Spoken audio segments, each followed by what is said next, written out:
बिस्मिल्लाहिर्रहमानिर्रहीम। अस्सलाम वालेकुम नाजरीन, तारीख की दुनिया में खुश आमदीद।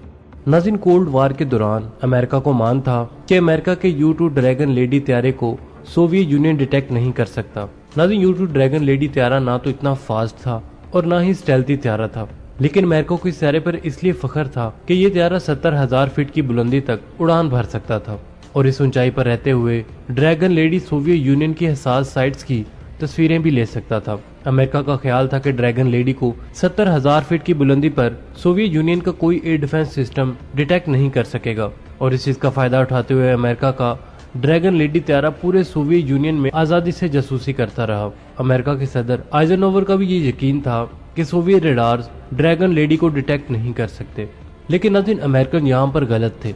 सोवियत यूनियन पहले दिन से ही अमेरिका के ड्रैगन लेडी को ट्रैक कर रहा था, लेकिन सोवियत यूनियन के लिए मसला ये था कि वाकई उनका कोई मिसाइल 70,000 फीट की बुलंदी पर त्यारे को हिट नहीं कर सकता था और सोवियत यूनियन इस इंतजार में था कि कब वो अहल होकर ड्रैगन लेडी को गिरा सकें। फिर वो दिन भी आया जब सोवियत यूनियन ने सारे बदले एक साथ ले लिए। 1960 को सोवियत यूनियन ने ड्रैगन लेडी को अपने नए SA-2, जिसे S-75 high altitude air defence system भी कहते हैं, इससे गिराया और पायलट को भी जिंदा पकड़ लिया और दिल खोलकर अमेरिका को बदनाम किया।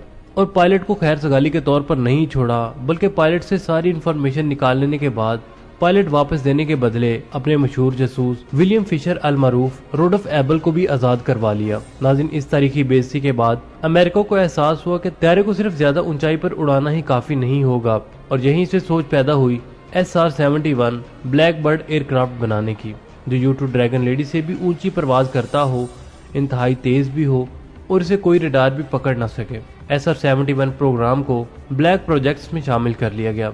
ब्लैक प्रोजेक्ट अमेरिका का highly classified top secret defence project है, जिसके अंडर बहुत सारे बड़े बड़े प्रोजेक्ट शुरू किए गए, जैसा कि F117 नाइट हॉक और B-2 स्प्रिट बॉम्बर वगैरह।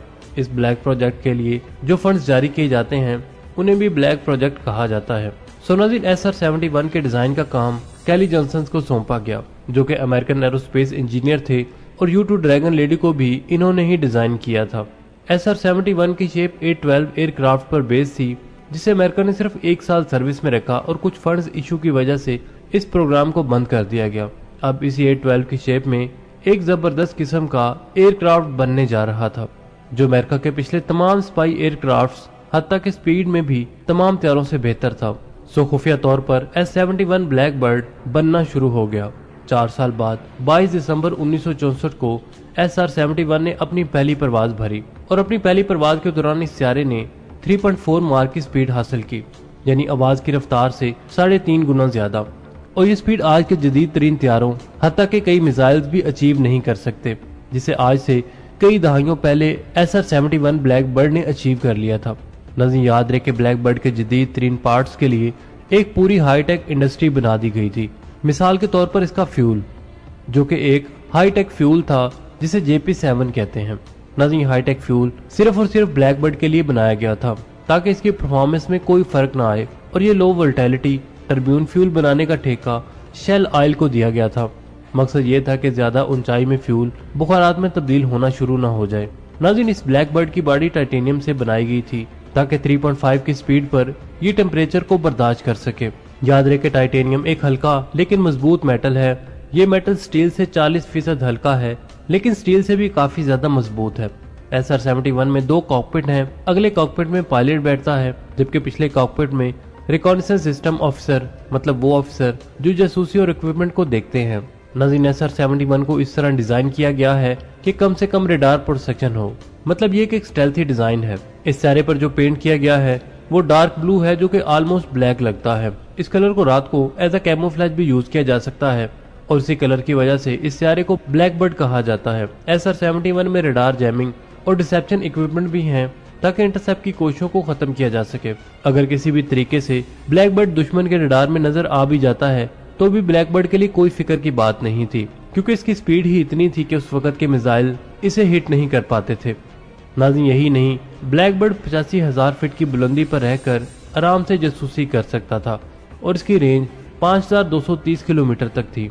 नाज़रीन, अगर रिकॉर्ड की बात की जाए तो ब्लैक बर्ड आज भी 3,529.6 किलोमीटर पर आवर की स्पीड का रिकॉर्ड रखता है। मतलब ये कि इसका रिकॉर्ड आज तक कोई त्यारा नहीं तोड़ सका और ये रिकॉर्ड 28 जुलाई 1976 को बनाया गया था और इसी दिन सबसे ऊंचा उड़ने का रिकॉर्ड भी बनाया गया था जो कि 85,069 फीट था।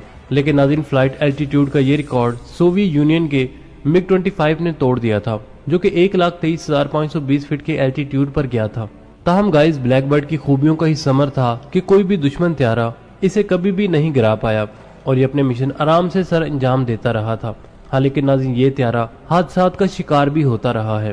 नाज़रीन, 60 की दहाई के इतने जबरदस्त त्यारे के सिर्फ 32 यूनिट बनाए गए थे और इस त्यारे को 1998 को पूरी तरह रिटायर कर दिया गया और इस प्रोग्राम को बंद कर दिया गया और इस प्रोग्राम को दिए जाने वाले सारे फंड्स रोक दिए गए। वो इसलिए कि इस त्यारे के बीच पेंटागन की सियासत आ चुकी थी और जैसा कि मैंने बताया था कि इस त्यारे का हर पार्ट स्पेशल था और पूरी टेक इंडस्ट्री सिर्फ इस त्यारे के लिए खड़ी कर दी गई थी। सो इसी वजह से इस त्यारे पर खर्चा बहुत ज्यादा आ रहा था और इसकी मेंटेनेंस भी बहुत ज्यादा खर्चा आ रहा था और इसके बजट को लेकर पॉलिटिक्स भी इसमें कूट चुकी थी। तो 1998 में इस प्रोग्राम को मुकम्मल तौर पर बंद कर दिया गया और सारे त्यारे म्यूजियम में भेज दिए गए और वाकई नाज़रीन, ये त्यारा म्यूजियम में रखने के काबिल है। नाज़रीन, आपको सारी कहानी सुनाने का मकसद ये नहीं था कि आपको ब्लैकबर्ड की हिस्ट्री से रोशनास करवाऊं, बल्कि ये सब बताने का मकसद ये था कि अमेरिका दोबारा ब्लैकबर्ड वाला चैप्टर खोलने जा रहा है। यानी अमेरिका SR-71 ब्लैकबर्ड की तर्ज का एक और त्यारा बना रहा है जिसका नाम SR-72 है और जिसे अमेरिका की कंपनी लॉकहेड मार्टिन बना रही है।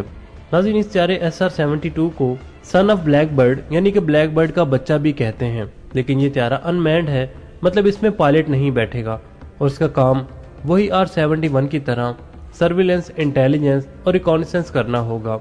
नाज़रीन, कहा जाता है कि 2026 तक ये एयरक्राफ्ट अपनी परवाज भरना शुरू कर देगा और इस SR-72 की स्पीड SR-71 से डबल होगी और ये क्राफ्ट हाइपरसोनिक मिसाइल भी फायर कर सकेगा। सो नाज़रीन, ड्रोन्स को चैलेंज करने के लिए ब्लैकबर्ड का बेटा आ रहा है। उम्मीद है नाज़रीन आपको ये छोटी सी वीडियो पसंद आई होगी। अगर आपको ये वीडियो पसंद आई है तो अपने दोस्तों के साथ इसे ज़रूर शेयर कीजिएगा और कमेंट सेक्शन में अपनी राय का इजहार भी ज़रूर कीजिएगा।